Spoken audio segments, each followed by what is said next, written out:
sur la dimension de la prière, ça remplace quand même le sacrifice. Ouais. Alors, il y a encore deux autres détails. Non, juste, voilà, c'est vraiment, il n'y avait pas de prière, il y avait des sacrifices.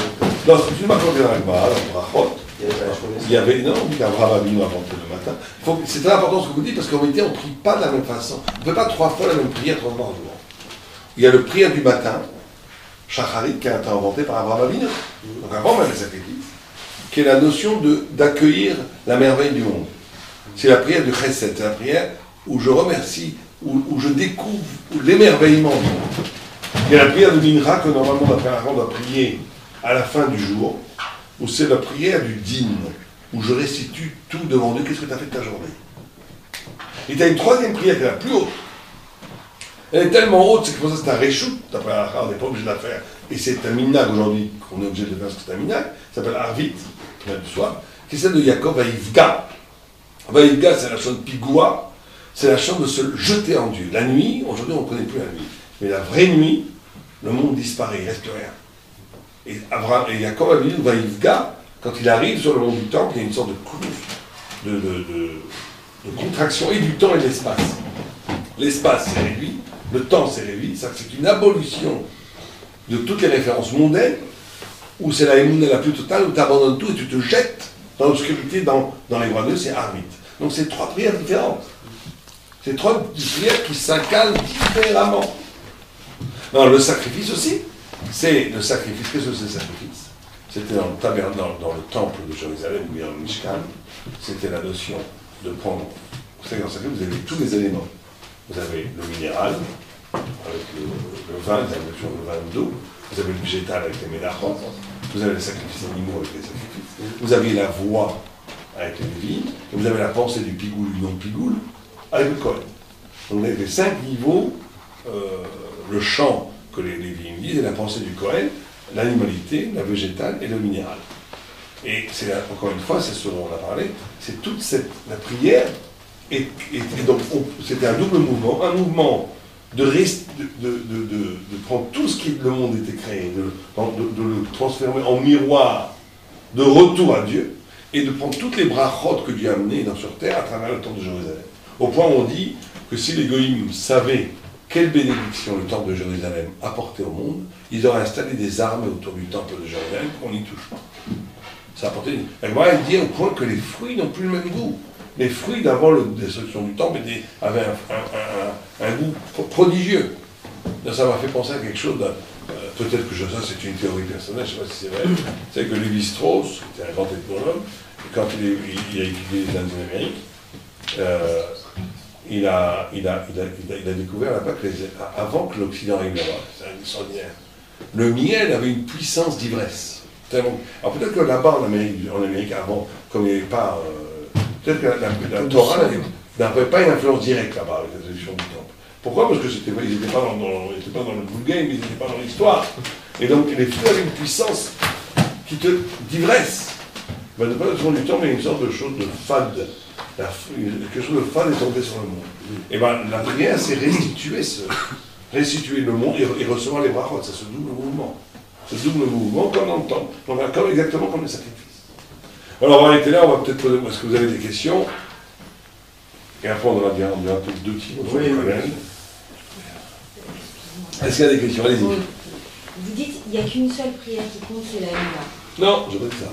C'est la seule chose qui s'appelle prière. Oui, la seule chose qui s'appelle... Les autres, c'est pas ça. Le Shema Israël, c'est plus important, c'est de Raïda. C'est de prendre sur soi le malchut, le joug céleste. Shema Israël, c'est plus important même, mais c'est pas une prière. D'accord. Donc la prière, si on a des choses à demander, vous dites il y a une partie qui est des demandes. Oui. Ok.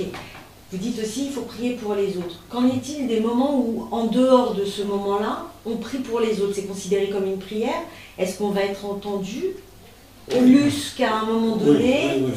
Avant le moussar de la tfila, ça a été écrit par les rabbinim, par les grands rabbinim de la Knesset, mais avant les gens priaient avec leur corps comme ils voulaient.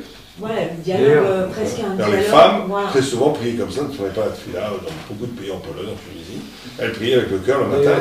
On peut introduire une prière personnelle dans la vie de la personne. Alors, il y en a qui disent que c'est après rencontré juste avant le OC Shalom. Ouais, et il y a une différence dans la catégorie de demande, c'est-à-dire est-ce qu'à un endroit c'est pour les autres et à un endroit Non, dans les deux, mais chômer à Tfila doit être très court. On n'a pas trop s'étaler.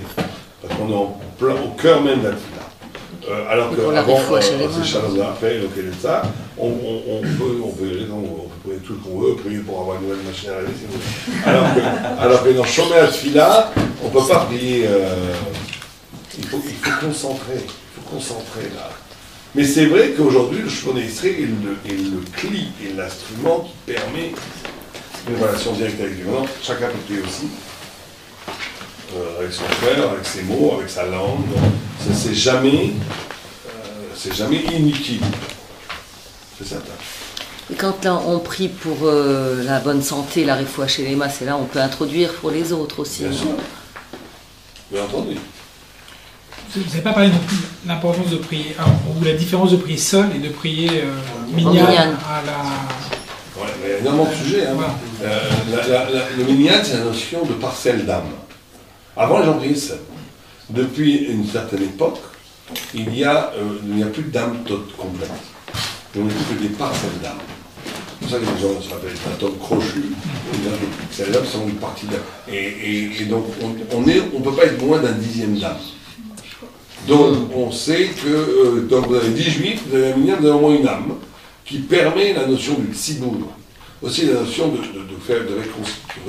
constituer une âme complète, mais aussi la notion qu'on ne prie pas que pour soi, que notre aventure personnelle s'inscrit dans l'aventure du peuple juif. Ça, on le sent très fortement en Israël, on le sent moins ici. En Israël, la solidarité, c'est-à-dire actuellement ce qui se passe est extraordinaire, parce que chaque fois qu'on attaque le peuple juif, tout ce qui ne tue pas le peuple juif le rend plus fort. Ils sont écœurés les Palestiniens à l'époque, parce que plus ils nous attaquent, plus le peuple juif devient fort. En tous les cas en Israël. Il y a une solidarité incroyable. Les Juifs entre eux et ce qui est extraordinaire qu'on entend dans les radios en Israël, c'est que les gens les plus laïcs parlent comme des rabbins. Ça, je trouve ça génial, j'adore ça. Tout d'un coup, ils disent on ne comprend pas, le monde entier est contre nous, chacun peut citer des versets de la Torah, l'autre tsar bien entendu, mais il faut quand même. Et c'est incroyable, c'est qu'il se passe comme ça un phénomène de tzibour. Or la tfila, c'est aussi à un moment donné où ma détresse c'est votre détresse, votre détresse c'est ma détresse. L'empathie, la capacité d'être à la place de l'autre, elle est fondamentale. Quelqu'un qui est dans l'égotisme, que dans lui, dans l'égoïsme, c'est catastrophique. C'est la notion même. Mais c'est très compliqué l'empathie. Moi, une fois, j'avais fait un cours sur ça, sur l'empathie, et une jeune fille vient me voir, elle me dit, monsieur le rabbin, je dois être une grande sadéquette. Parce que je leur avais expliqué dans le cours que plus quelqu'un est grand, plus il est empathique. Alors quelqu'un qui est petit, il pense qu'à lui. Quelqu'un qui est un peu plus grand, sa famille. Sa famille et lui, c'est pareil. Quelqu'un encore plus grand, ses amis. Quelqu'un encore plus grand, tout le peuple juif. Abraham, c'était l'humanité entière. C'est pour ça qu'il fallait voir les tzadikim. Parce que les tzadikim, quand ils nous voient, ils se voient eux-mêmes dans nous, ils ont de la peine pour nous comme si c'était eux, et ils prient, et donc ils leur prient un monde au ciel parce qu'ils sont les grands tzadikim. Sans être un racine. Et dans cette femme, cette jeune fille, elle va venir, j'ai vu tout de suite que c'était pas une grande tzadikette. Elle me dit, parce que chaque fois que mes copines me racontent leur malheur, je pleure avec elles. Et je lui dis, quand votre copine vous raconte une bonne nouvelle, vous êtes content avec elle? Elle me dit, moi elle est honnête, elle me dit, non, je suis jalouse. Je lui dis, alors ça n'a aucun rapport à l'empathie. Vous faites une projection de votre propre malheur sur le malheur des autres, ça n'a aucun rapport. Ça c'est psychologique, c'est pas l'empathie. Donc c'est compliqué l'empathie. L'empathie, c'est d'être capable. Comment tu vois que c'est une vraie empathie? C'est quand tu es capable d'aimer suffisamment les autres, que quand il y aurait... La nature, elle est terrible. Quand quelqu'un reçoit un truc sur la tête, tu rigoles, tu dis, heureusement, c'est pas vrai, c'est lui. Et quand quelqu'un gagne au loto et pas toi, t'as un petit pincement au cœur, c'est toujours les mêmes. Ça, c'est la mesquinerie humaine, est comme ça. Mais quelqu'un qui est grand, il est content pour l'autre, et il souffre pour l'autre. Et c'est fondamental. Et dans la notion du minyan, la notion du groupe, la notion du tzibour, tu sais qu'on doit apprendre à être ensemble. On doit être capable de porter sur soi le souci de l'autre, de s'identifier, pas simplement par rapport à soi-même, mais aussi par rapport aux autres, et notamment par le destin du peuple juif. Oui, vous voulez poser une question? J'avais cru comprendre que ce qui faisait la différence entre le monde économique et le monde spirituel, c'est que l'économique, c'est l'échange. Donc on fait quelque chose, on donne quelque chose, on attend quelque chose, on échange. Ouais. Et dans la tefila, j'ai du mal à comprendre, dans la partie bakashot, c'est comme si on faisait quelque chose, mais on attend quelque chose en retour. Non, ça c'est pas la vision. Donne-moi, au contraire, la Gemara, il dit celui qui demande à Dieu, donne-moi ça parce que j'ai fait ça, je le mérite, au contraire, il ne sera pas répondu. Mais on demande, pas parce qu'on fait. On ne demande pas par le mérite d'avoir demandé. Ça ne crée pas une attente, justement, le simple fait de demander. Il y a écrit dans une tefila que c'est une des péchés qu'un homme ne peut pas ne pas faire, pratiquement. C'est la Gemara qui dit ça. C'est de croire parce que tu as bien prié, Dieu va te répondre. Et c'est pas comme ça. Mais donc on nous dit, il ne faut pas. Mais c'est vrai que c'est naturel. Mais non, il ne faut pas penser que parce que j'ai bien prié, Dieu va forcément devoir te répondre, pas du tout. Mais tu dois, toi, après tu dois... La demande, fondamentalement, c'est pas tellement pour recevoir à un certain niveau spirituel.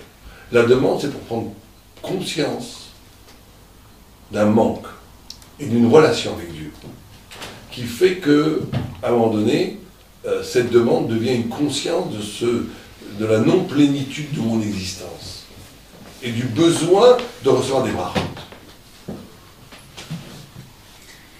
C'est ça le sens. C'est pas que je fais de la spiritualité à bon marché pour recevoir un petit paradis, ou spiritualité à bon marché pour recevoir des brachot de Dieu. Non. Bon, ça existe aussi. C'est un certain niveau d'émouna qui est déjà pas mal, mais qui est très, très bas. C'est fondamentalement un exercice spirituel qui m'aide à ouvrir en moi des horizons qui seraient fermés sans cette demande, que ce soit physique ou spirituel. Mais c'est pas que je fais quelque chose pour avoir. C'est pas ça. Mais il y a comme Bakash, on demande quand même. Il y a quand même une demande. On demande. Alors, ça veut dire qu'on n'espère même pas. Si. On peut espérer. Non, il faut espérer, mais ça ne veut pas dire que tu ne l'as pas croire parce que tu as fait ça, c'est sûr que tu vas l'avoir. Oui. Ou bien que maintenant Dieu est redevable. Non. Si j'ai si bien prié, Dieu m'est redevable. Ça, c'est un Yetzirah qui existe dans l'homme. Parce que tout à l'heure, vous avez dit qu'il faut quand même parler. Donc Oui, il faut le dire. Donc ça veut dire qu'on. Bien sûr qu'il faut demander. Dans la prière, il y a quand même la demande. C'est vrai qu'il faut demander, il faut espérer. Mais il ne faut jamais croire que c'est mécanique. Que parce que j'ai fait ce qu'il fallait, je vais avoir. C'est pas comme ça. Et si a posteriori on reçoit et on se dit mais c'est parce que j'ai fait. Parce que Dieu m'a répondu, merci à mon Dieu, parce que j'ai fait. On n'en a rien fait. J'ai demandé, Dieu m'a répondu, tant mieux. Je vous demande quelque chose, vous me le donnez, c'est pas grâce à moi, c'est grâce à vous. J'ai demandé, mais c'est... Non, je vais vous demander dans 2 minutes pour le collège. Est-ce qu'il y a d'autres questions? Si. Oui.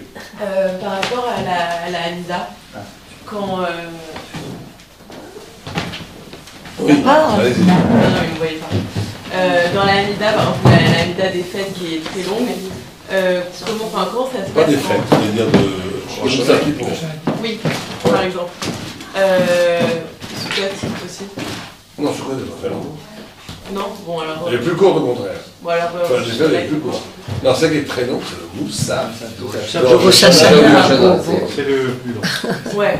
C'est le En plus tout long. cas, est-ce que si jamais on l'a pas fini quand il y a la répétition de l'Amida, est-ce qu'on doit s'arrêter et continuer avec les autres ou est-ce qu'on peut continuer? Ou est-ce qu'il y a un certain... Parce que Non, il je faut crois que vous m'avez dit continuer, que... sauf quand on donne la Kedusha ou le Kaddish, C'est ça. on s'arrête, on ne répond pas, si on n'a pas fait la dernière bracha, mais on répond mentalement. À partir de l'oreille. Après, après qu'on a fait avec la Kabou Israël Béchalom et qu'on a dit, et là, on peut répondre. là on peut répondre. On s'arrête, on répond et on continue. On doit répondre même. Mais la Si on a dit, Kedusha, attends, on non, s'arrête. bien sûr. On s'arrête pour la Kedusha sans... Oui, on s'arrête. Même au milieu de faire, on Mais s'arrête. sans répondre. Sans répondre. Non, Ah. bien sûr. On répond mentalement. Mais normalement, Aussi pour le Kaddish. il faut attendre que tout le monde ait fini la Hamida pour commencer la répétition, non? Il faut attendre que 9 personnes finissent la Mina. Ah, Au moins. On ne peut pas faire une Hazara s'il n'y a pas 9 personnes qui répondent Amen. d'accord. Et pour un Kaddish, c'est minimum 7 personnes. D'autres questions? C'est clair comme le droit, très bien. Alors, avant tout, comme je le disais, alors, je ne pas dire votre nom, Rabbi David. Rabbi David, comme je disais à Rabbi David, avant tout, ce qu'on voulait faire, c'est un cours de Torah, et c'est très bien comme ça, et il n'y a rien besoin de Simplement, étant donné qu'on a une institution à Jérusalem, 2 institutions, que je vous présenterai rapidement pour ceux qui veulent aider, ça c'est très très bien, et ceux qui ont d'autres qui sont déjà, qui ne peuvent pas, c'est très bien aussi. Je vous mets à l'aise, et en cas, c'est important d'avoir fait un cours de Torah, et le reste, c'est une achavée, c'est très très bien. Mais je propose juste une mitzvah, et chacun fait ce qu'il peut et ce qu'il veut. On a ouvert Baruch Hashem à Jérusalem un collège, un centre d'études de gens mariés, ils sont tous mariés. Le principe du collège, c'est ça, ils étudient 7 heures par jour chez nous, et on leur donne une bourse pour les aider à étudier. Une bourse de 700 à peu près, je crois, 3000 shekels à peu près. C'est pas énorme, mais en Israël, c'est quand même bien payé pour les collèges, de 700 € par mois, pour leur permettre un minimum de vivre, pour pouvoir continuer ces études. Nous, on les forme, au plus de certain nombre d'années, ils vont devenir des rabbins, et c'est un collège d'élite, très grand collège, pour former les futurs leaders spirituels d'Israël, en Israël. Hein, c'est un collège israélien principalement.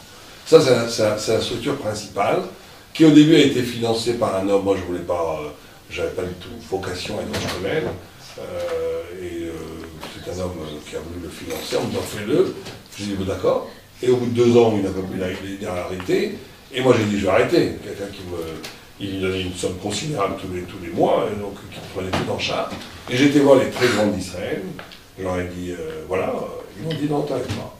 On n'arrête pas, je ne vais pas trouver une telle somme, on parle ici de 26 personnes, et ils m'ont dit tu trouveras. Ton collègue est avec tu trouveras et tu verras. Et effectivement c'est passé. Mais c'est plus une personne, c'est 10, 20, 30, 40, 50 personnes, et ça marche, de façon extraordinaire, on continue. On a créé aussi, tellement que ça a bien marché, Baruch Hashem, une deuxième structure plus